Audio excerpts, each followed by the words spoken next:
bodies that we're addressing in this letter that I have in my pocket, letters that everyone here done worked on, contributed, and it's going to go straight to our president. Right. Period. Point blank. We all came here. We all know the sacrifice.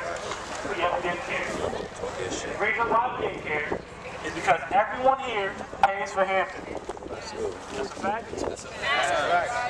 And you're not about to get a refund, right? Right. Exactly. Because they're going to phrase this as we're a bunch of rebel students causing a disruption and causing an inconvenience to all the other students. That's not true. That's not true. Not true.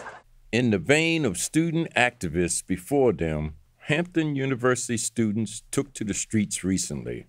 Students are outraged about the conditions on campus and the sexual assault that they felt weren't being addressed. Students took to social media and news outlets to gain further attention to the issues. Joining us today to discuss the Hampton protests is Jarrett Carter, Sr. Jarrett is CEO and founder of HBCUdigest.com, where you can find extensive coverage and commentary on all HBCU news from around the country. Jarrett, thanks for joining me. Thank you for having me. Appreciate it. Okay, what's going on? Something's been happening since February the 21st down at Hampton. What is it? Yeah, there's a number of student protests taking place on campus. A variety of issues that students are trying to get addressed. One is Title IX compliance issues. Another is quality of food service on campus and housing issues. Certain deficiencies with mold and mildew and things like that in rooms. And the administration has been working to respond to a lot of the students' concerns. They've had a number of public meetings. The students have also been vocal on social media and expressing their displeasure with some of the conditions or the concerns and their efforts to try to reach out to administration to work with them to solve them. So it's a very unique issue for Hampton. There are a lot of HBCUs that confront these kind of things every year, but it's very rare for Hampton as an institution and as a student body to be so out in front publicly on these kind of issues. Well, what is this Title IX? What does it encompass? So Title IX is a federal statute that requires certain reporting and certain responsibilities that campuses have to students to prevent and process sexual assault complaints, discrimination complaints. And it's a big issue in higher education at large because a lot of campuses are being confronted with hard realities about how much they do or don't do to assist students who say they've been the victim of a sexual assault or victim of gender discrimination. At Hampton, this is more on a student's complaint about a false or mishandled incident of a sexual assault claim.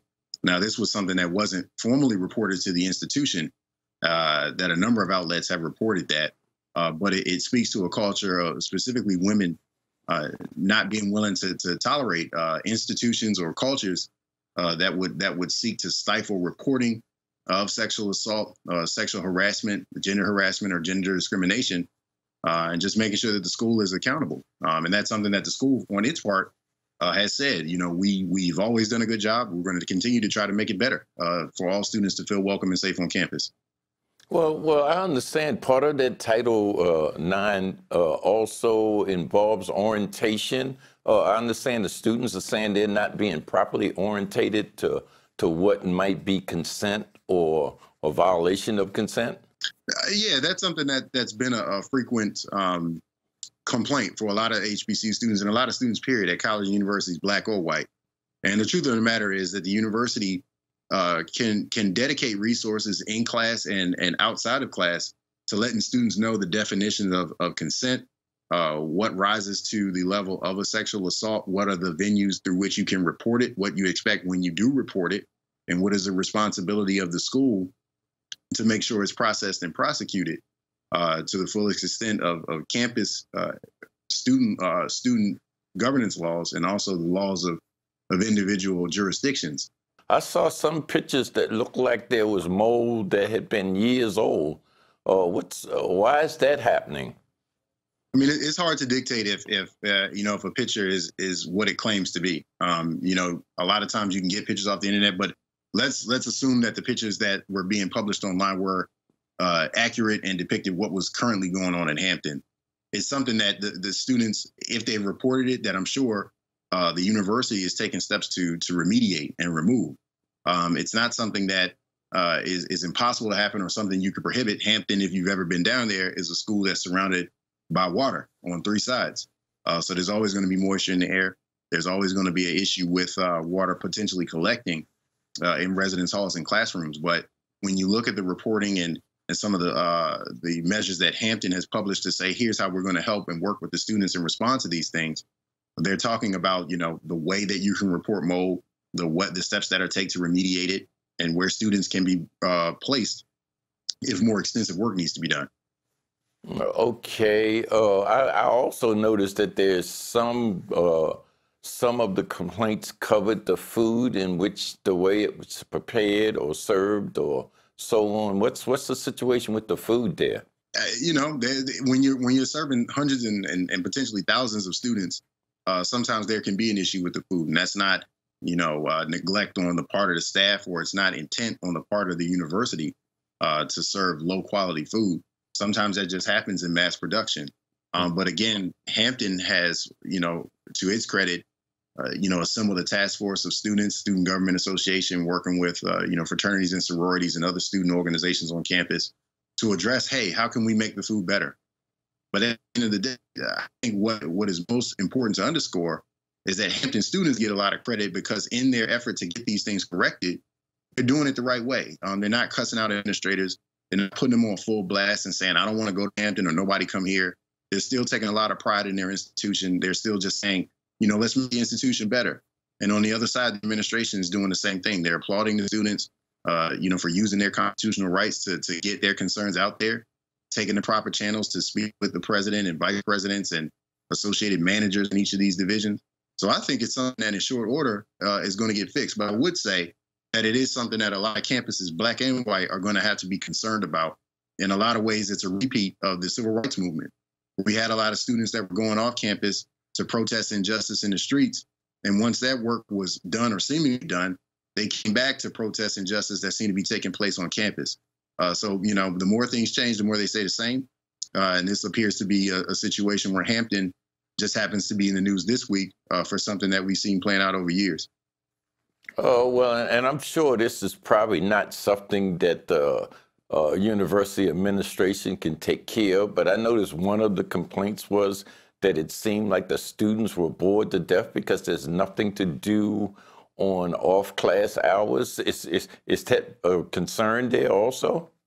Yeah, I mean, and all of these things are legitimate concerns, and all of these things are legitimately being addressed by the administration. But on the subject of student activities, you know, that's one of those areas where the students have to take a lot of responsibility, you know, for the latitude they have in activities and different programs and events. You can't have a situation where you compromise campus security or you compromise student safety because you want to have fun. But I think that Hampton is the kind of atmosphere and the kind of university culture where the students and the administration have the same concept. We want Hampton to be the best it can be. So, you know, after we, you know, run the course of emotion and really expressing our views, they're going to work together and make sure all these things run the right way. So not only that they can enjoy themselves there on campus today, but future Hamptonians will be able to enjoy the campus as well. So as the editor, in your opinion, would you say that this stuff is being resolved and the students are satisfied with the direction in which the administration is addressing it? I think time will tell. Some students are satisfied that the administration is responding in kind. Mm-hmm. You know, we've seen video of the town hall meeting. It's spring break time for a lot of the kids at a lot of campuses. I think you're going to have to come back when classes resume and see, you know, how fast or how quickly the students are receiving some of these changes. If they're not happy, they're going to keep making noise about it as well. They should have the right to do so. But they also should give the administration every opportunity to address individual and collective concerns. So it can't be a thing where one person has one issue and that becomes emblematic of the whole campus. They have to have every opportunity to say, how can we fix an individual issue and how can we fix those issues that have affected a lot of people? And like I said, I think Hampton is the kind of school, has the kind of academic rigor, the kind of culture, the kind of leadership that's going to be able to get that done and be a model for other HBCUs around the country. Okay, Jarrett, thanks for joining me and giving us that update. Appreciate it. Honor to be on with you. Okay, and thanks for joining The Real News.